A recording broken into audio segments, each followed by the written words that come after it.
తెలుగున వార్తా వీచికకు స్వాగతం. ఈరోజు తెలుగు రాష్ట్రాల నుండి జాతీయ అంతర్జాతీయ వార్తా విశేషాలేంటో చూద్దాం.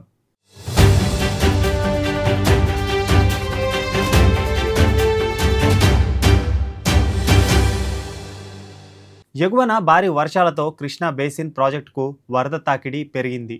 దీంతో తెలుగు రాష్ట్రాలకు జీవనాడిగా ఉన్న నాగార్జున సాగర్ జలాశయం క్రస్ట్ గేట్లు తెరుచుకున్నాయి. 18 సంవత్సరాల తర్వాత నెల ముందుగానే సాగర్ నీటి మట్టం గరిష్ట స్థాయికి చేరుకుంది. ఎగువ ప్రాంతాల నుంచి వస్తున్న వరదతో సాగర్ ప్రాజెక్టు నిండుకుండలా మారింది. మంత్రులు ఉత్తమ్ కుమార్ రెడ్డి, కోమిటిరెడ్డి వెంకటరెడ్డి, ఆడ్లూరి లక్ష్మణ్ సాగర్ నుంచి 14 క్రస్ట్ గేట్లు ఎత్తి నీటిని దిగువకు విడుదల చేశారు. సాగర్ ప్రాజెక్టు పూర్తిస్థాయి నీటి మట్టం 590 అడుగులు కాగా ప్రస్తుతం 586.60 అడుగులకు చేరుకుంది. ప్రాజెక్టు గేట్లు ఎత్తడంతో లోతట్టు ప్రాంతాల ప్రజలను అధికారులు అప్రమత్తం చేశారు.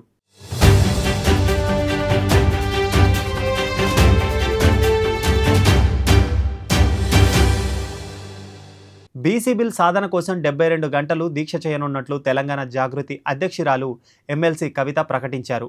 ఈ బిల్లు దేశానికి ఎంత అవసరమో చాటి చెప్పేందుకు ఆగస్టు 4, 5, 6 తేదీల్లో 72 గంటలు దీక్ష చేయనున్నట్లు ఆమె తెలిపారు. జూలై 29న హైదరాబాద్ సోమాజిగూడ ప్రెస్ క్లబ్లో నిర్వహించిన మీడియా సమావేశంలో కవిత మాట్లాడారు. బీసీ బిల్ సాధన కోసం కేంద్ర రాష్ట్ర ప్రభుత్వాలపై ఒత్తిడి పెంచేందుకు దీక్ష చేయనున్నట్లు చెప్పారు. బీసీ బిల్ సాధన విషయంలో కాంగ్రెస్ పార్టీకి చిత్తశుద్ధి ఉంటే అన్ని పార్టీలతో వెంటనే అఖిలపక్షం ఏర్పాటు చేసి ఢిల్లీకి తీసుకెళ్లాలని ఈ సందర్భంగా కవిత డిమాండ్ చేశారు. కాంగ్రెస్ పార్టీ ఢిల్లీలో తలపెట్టిన ధర్నాను కేవలం బీహార్ అసెంబ్లీ ఎన్నికలను దృష్టిలో పెట్టుకొని చేస్తున్న డ్రామాగా ఆమె పేర్కొన్నారు. అటు బీజేపీ నేతలు బీసీలకు అండగా ఉండాల్సిన సమయంలో తప్పించుకొని తిరుగుతున్నారని కవిత దుయ్యబట్టారు.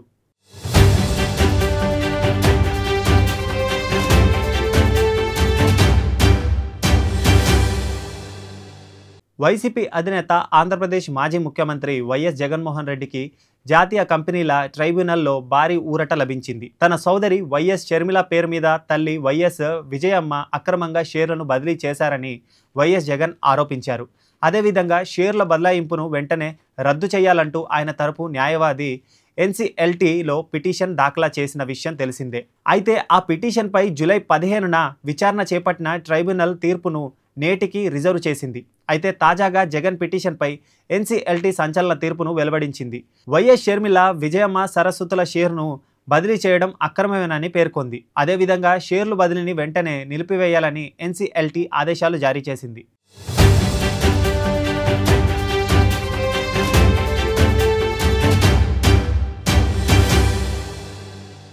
సీఎం చంద్రబాబు సింగపూర్ పర్యటనలో ఉండగానే ఆ దేశ human resources, science and technology మంత్రి టాన్స్ లెంగ్ కీలక ప్రకటన చేశారు. వివిధ రంగాల్లో ఏపీ ప్రభుత్వంతో కలిసి పనిచేయడానికి సంసిద్ధతను వ్యక్తం చేయడమే కాకుండా గత ప్రభుత్వ విధానాలను ప్రస్తావిస్తూ ఎక్స్ వేదికగా సింగపూర్ మంత్రి చేసిన ప్రకటన ఆసక్తి రేకిస్తూ ఉంది. ఏపీ అమరావతి అభివృద్ధిలో సింగపూర్ భాగస్వామిగా ఉండేందుకు సిద్ధంగా ఉందని ఆ దేశ ట్రేడ్ ఇండస్ట్రీ శాఖలోని హ్యూమన్ రిసోర్సెస్, శాస్త్ర సాంకేతిక మంత్రి టాన్స్ లెంగ్ స్పష్టం చేశారు. సీఎం చంద్రబాబుతో జరిగిన సమావేశంపై ఎక్స్ హ్యాండిల్లో పోస్ట్ చేసిన ఆయన ఏపీతో కలిసి పనిచేసేందుకు సిద్ధంగా ఉన్నట్లు వెల్లడించారు. వ్యవసాయం, ఫుడ్ ప్రాసెసింగ్, పునరుత్పాదక ఇంధనం లాంటి రంగాల పెట్టుబడులకు అనుకూలమని టాన్స్ లెంగ్ పేర్కొన్నారు. భారత్లో అత్యంత వేగంగా ఎదుగుతున్న రాష్ట్రాల్లో ఒకటైన ఏపీలో ఫుడ్ ఎంపైర్, ఎవర్వోల్ట్ లాంటి సింగపూర్ కంపెనీలు ఇప్పటికే పెట్టుబడులు, కార్యకలాపాల విస్తీర్ణకు ఎదురు చూస్తున్నాయని తెలిపారు.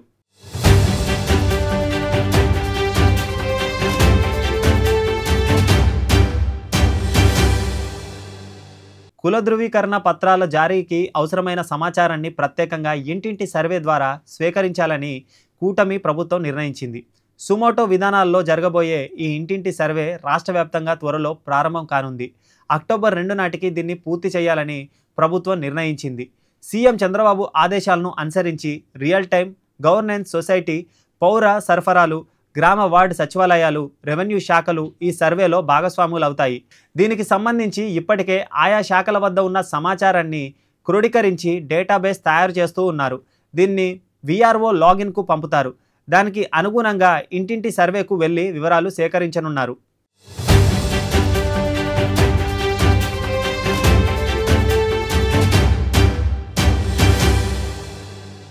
హిమాచల్ ప్రదేశ్లో భారీ వర్షాలు కురుస్తూ ఉన్నాయి.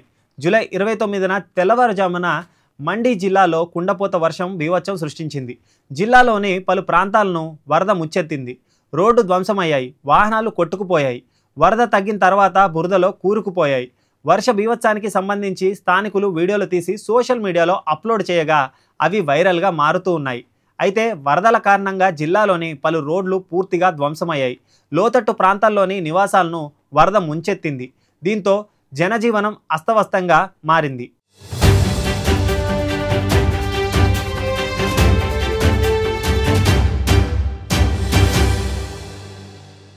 జమ్మూ అండ్ కాశ్మీర్లోని పెహల్గాంలో పర్యాటకులను ఉగ్రవాదులు మతం అడిగి మరీ కాల్చి చంపారని కేంద్ర హోంమంత్రి అమిత్ షా లోక్సభలో వెల్లడించారు.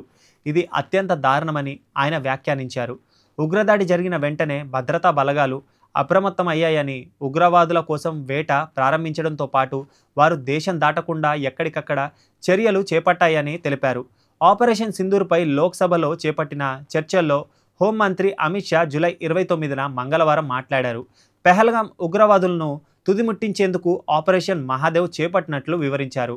ఈ నెల జూలై 22న ఉగ్రవాదుల ఆచూకీ తెలిసిందని, దాచిగాం సమీపంలోని మహాదేవ్ కొండల్లో ఉగ్రవాదులు దాక్కున్నట్లు గుర్తించామని చెప్పారు. దీంతో మహాదేవ్ కొండల్లో గాలింపు చర్యలు చేపట్టి పెహల్గాం ఉగ్రదాడి సూత్రధారి సులేమాన్ షాతో పాటు 3 ఉగ్రవాదులను భారత్ బలగాలు హతమార్చాయని వివరించారు. ఈ క్రమంలోనే తన ప్రసంగానికి పదే పదే అడ్డొస్తున్న ప్రతిపక్ష ఎంపీలకు అమిత్ షా చురకలంటించారు.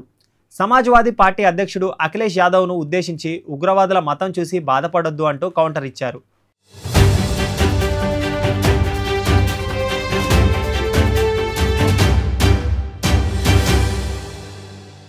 కాంగ్రెస్ అగ్రనేత రాహుల్ గాంధీ పెద్ద మనసు చాటుకున్నారు.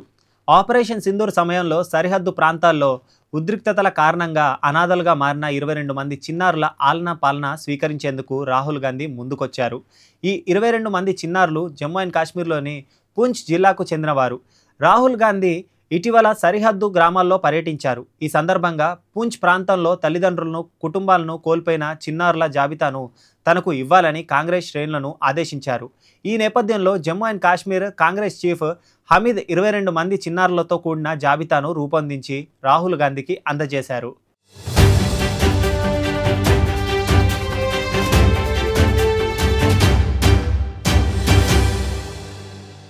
బోయింగ్ విమానం మరోసారి టెన్షన్ పుట్టించింది. యునైటెడ్ ఎయిర్లైన్స్కు చెందిన బోయింగ్ 787-8 డ్రీమ్ లైనర్ గాల్లో ఉండగానే ఇంజిన్ విఫలం కావడంతో పైలట్ మేడే కాల్ ప్రకటించాడు. వాషింగ్టన్ డల్లాస్ ఎయిర్పోర్ట్ నుంచి బయలుదేరిన విమానం 5000 అడుగుల ఎత్తుకు చేరుకున్న తర్వాత ఎడంవైపు ఇంజిన్ విఫలమైంది. దీంతో వెంటనే అత్యవసర పరిస్థితిని ప్రకటించిన సిబ్బంది అది సురక్షితంగా వెనక్కి మళ్లించేందుకు ఎయిర్ ట్రాఫిక్ కంట్రోల్కి సమాచారం ఇచ్చారు. అనంతరం ఇంధనం ఖాళీ చేయడానికి దాదాపు 3 గంటల పాటు విమానం గాల్లోనే చక్కర్లు కొట్టింది. ఇంధనం ఖాళీ అయిన తర్వాత సురక్షితంగా ల్యాండ్ చేశారు. జూలై 25న జరిగిన ఈ ఘటన ఆలస్యంగా వెలుగులోకి వచ్చింది.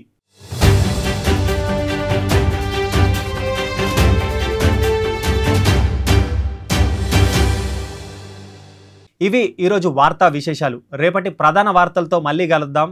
Stay with Telugu now.